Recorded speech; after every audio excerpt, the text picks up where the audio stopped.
Before to speak about politics, before to speak about Europe, we need to speak about the city. The city is the first trust for the citizen.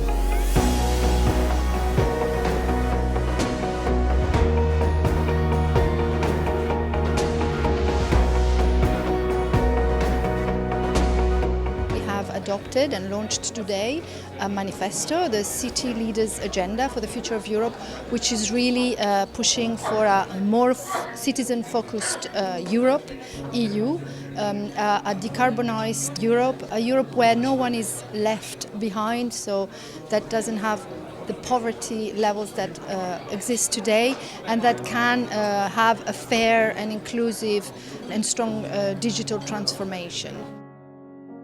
I think it's more important than ever that cities come together and collaborate, because we have so much challenges in common when it comes to urban issues. Climate change, for example, but segregation, safety issues, mobility solutions and so on. We come a long way, but I mean, if you look at Europe as a whole, we have so much more to do, and that's what I want as a woman and as a president of the Eurocity. I really want to use this opportunity these coming 2 years to really also raise the question about equality.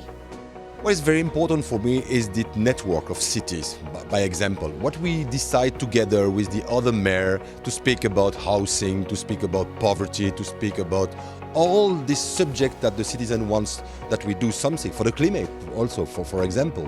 And we know that we have a great influence.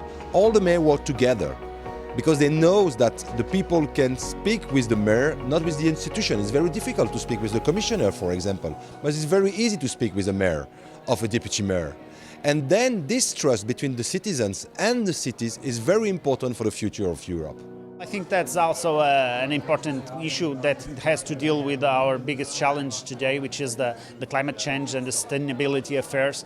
And I think that Europe has to empower cities, because the biggest transformation initiatives come from citizens, come from the cities, and if we give cities the resources so they can foster these policies, obviously the Europe as a whole and the world as a whole will benefit from that.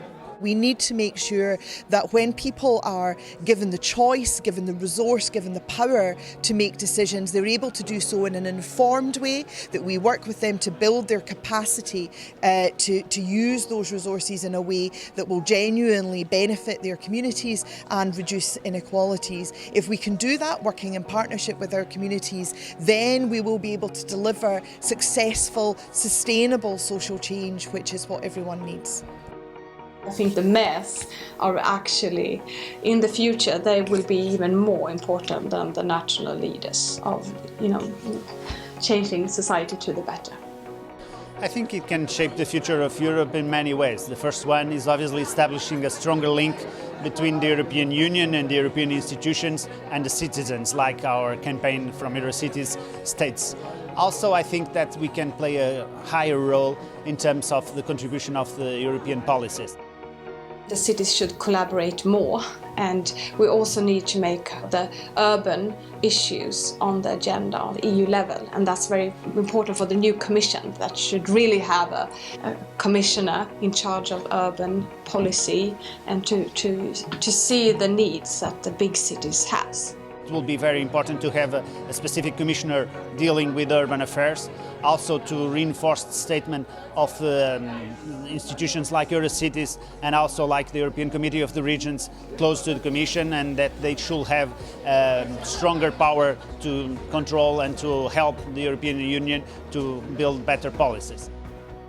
Regardless of what happens with Brexit, we will continue to work through organisations like Eurocities to build links, to collaborate, to work in partnership with other cities, to learn, to share experiences, and to make sure that the policies and the strategies that we're embedding to improve lives are successful across the whole of Europe and not just in small parts of it.